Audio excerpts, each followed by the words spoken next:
Ice வேணிக்கிட்ட வெற்றியை கூட்டிட்டு போகும்போது அவன் என்ன பார்த்தது ரொம்ப பயமா இருக்குடி. அவன் என் மேல வச்சிருந்த மொத்த நம்பிக்கையும் உடைச்சிட்டேன். உண்மையாவே நீ தான் அந்த வீடியோவை எடுத்தையா? இல்ல வேணி, நான் பண்ணல. எல்லாத்தையுமே அந்த விக்கி பண்ணிட்டு ஈஸியா என் மேல பழிய தூக்கி போட்டான். இந்த விஷயத்த போலீஸ் வரை கொண்டு போகணும்னு அவசியமே இல்ல. என்னடி சொல்ற? நீ சொல்றத பார்த்தா அந்த கிச்சனை மாட்டி விடுறது மட்டும் அவனோட பிளான் இல்ல.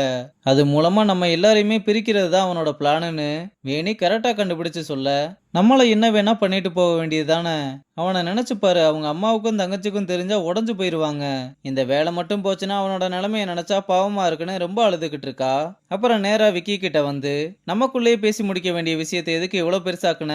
இதுல வேற நான் தான் வீடியோ எடுத்தேன்னு போய் அப்பா கிட்ட போய் சொல்லியிருக்கேன்னு கேட்டா, அட என்னம்மா நீ, நான் சொல்லும் போது உங்க அப்பா எவ்வளவு சந்தோஷமா ஃபீல் பண்ணாரு.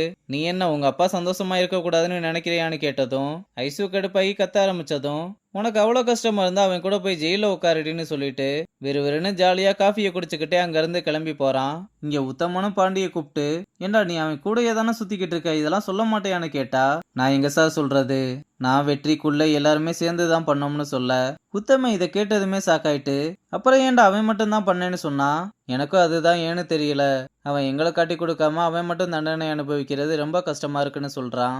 உத்தமனும் இதை கேட்டு உங்களை பார்த்து பாவப்படுறதா இல்ல கோவப்படுறதான்னு ஒண்ணுமே புரியலடா. அவனை வெளியெடுக்கிறதுக்கு என்னால முடிஞ்சதை நான் பண்றேன்னு சொன்னதும் பாண்டியும் கையெடுத்து கும்பிட்டு நன்றி சொல்றான். இந்த பக்கம் ரியாவும் நடந்த எல்லாத்தையுமே ரகுபதிக்கு கால் பண்ணி சொல்ல, இதை கேட்டதுமே யாருமா அந்த ராஸ்கல்னு ரொம்ப கோவமா கேட்க, வெற்றிதான்னு சொன்னதுமே அவரால் நம்பவே முடியல. ரகுபதியும் நான் வர யாருமே எந்த முடிவும் எடுக்க கூடாதுன்னு சொல்லிட்டு காலை கட் பண்றாரு. அப்ப நெடுமாறனும் ரொம்ப கோவமா உள்ள வந்து, என்ன தைரியம் இருந்தா அவன் இப்படி பண்ணியிருப்பான், கம்ப்ளைண்ட் கொடுத்து அவனோட லைஃபையே காலி பண்ணணும்னு சொன்னதும், ப்ளீஸ் அங்கிள் கொஞ்சம் பொறுமையா இருங்கன்னு ரியா எவ்வளவு எடுத்து சொன்னாலும் கேட்காம கம்ப்ளைண்ட் கொடுத்தே ஆகணும்னு ஒத்த காலில் நின்றுகிட்டு இருக்கான். ராஜனும் நம்ம கம்ப்ளைண்ட் கொடுத்தாலும் அதை ஃபேஸ் பண்ண போறது ரகுபதி சார் தான், அதனால இந்த விஷயத்துல அவர் தான் முடிவெடுக்கணும்னு சொல்றான். இங்க வெற்றியை பாக்குறதுக்காக பாண்டி உத்தம குள்ள எல்லாருமே வர்றாங்க. உத்தமனும் போலீஸ் கிட்ட என்ன ஏதுன்னு கேட்டு வர கேப்ல பாண்டி அந்த ஐசு இப்படி பண்ணிட்டாளேன்னு ரொம்ப காண்டுல ஏத்தி விட்டுக்கிட்டு இருக்கான். அப்ப உத்தமனும் வந்து அவனோட பக்கத்துல உட்காந்து, உன்னை அவ்வளவு ஈஸியா விட்டுற மாட்டேன், நீ தைரியமா இருன்னு சொல்றாப்ல. அப்ப ஏட்டும் இன்ஸ்பெக்டர் வர டைம் ஆச்சுன்னு எல்லாருமே வெளியே போக சொல்றாரு. நம்ம பசங்களும் வெளியே தான் நிக்கிறோம், இன்ஸ்பெக்டர் வரவும் பேசிக்கலாம்னு சொல்லிட்டு போறாங்க.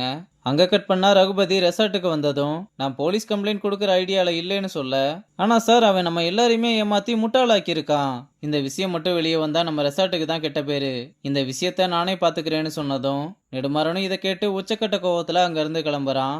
இங்க இன்ஸ்பெக்டர் வந்ததுமே அவருக்கு ஒரு போன் கால் வர, அவருமே நம்ம வெற்றி கிட்ட நீ தான் வெற்றியான்னு கேட்டுட்டு அவரும் சரி நான் எல்லாத்தையுமே பாத்துக்கிறேன்னு சொல்லிட்டு காலை கட் பண்றாரு. அப்புறம் வெற்றியையும் நம்ம பசங்களையும் கூப்பிட்டு, ரெசார்ட்ல இருந்து மேனேஜர் பேசினாரு, நீங்க இந்த லெட்டர்ல ஒரு கையெழுத்து மட்டும் போட்டுட்டு அவனை கூப்பிட்டு கிளம்புங்கன்னு சொல்றாரு. உடனே உத்தமனும் சைன் பண்ணி அவனை வெளியே கூப்பிட்டு வந்து, நீ என்ன யோசிக்கிறேன்னு என்னால நல்லா புரிஞ்சுக்க முடியுது, ஆனா தயவு செஞ்சு இந்த மாதிரி வேலையெல்லாம் இனிமேல் பண்ணாத, அதே மாதிரி யாரையுமே கண்மூடித்தனமா நம்பாதன்னு சொல்றாரு. அப்ப ரெசார்ட்ல இருந்து மாறி மாறி கால் வர பாத்துக்கோன்னு சொல்லிட்டு அவரும் கிளம்புறாரு. அப்புறம் நம்ம பசங்க தான் வெற்றியை ஹாஸ்டல்ல விட்டுட்டு ரெசார்ட்டுக்கு வந்தா, ஐசு பாண்டிய கூப்பிட்டு வெற்றிக்கு கால் பண்ண அவன் எடுக்கவே இல்லைன்னு சொல்ல, உன் காலெல்லாம் எடுப்பான வேற நம்பிக்கை இருக்கான்னு கேக்குறான்.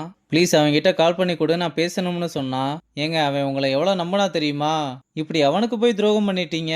என்னது, நான் துரோகம் பண்ணிட்டேனா? இவ்வளவு பெரிய விஷயத்த பண்ணிட்டு எப்படி உங்களால அசால்ட்டா சுத்த முடிஞ்சது? இப்ப என்ன நீங்க பண்ணதெல்லாம் தப்பு இல்லைன்னு சொல்ல போறியா?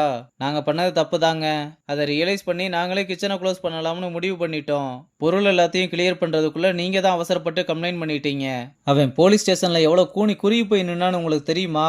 அவனுக்கு ஏதாவது நீங்க நல்லது பண்ணணும்னு நினைச்சீங்கன்னா தயவு செஞ்சு கொஞ்ச நாளைக்கு அவனை டிஸ்டர்ப் பண்ணாம அவனுக்கு கால் பண்ணாம இருங்கன்னு சொல்லிட்டு கையெடுத்து கும்பிட்டு கிளம்புறான். ஐசுவோ என்ன பண்றதுன்னு தெரியாம ரொம்ப அழுதுகிட்டே நிக்கிறதோட இந்த எபிசோட முடிச்சிருக்காங்க.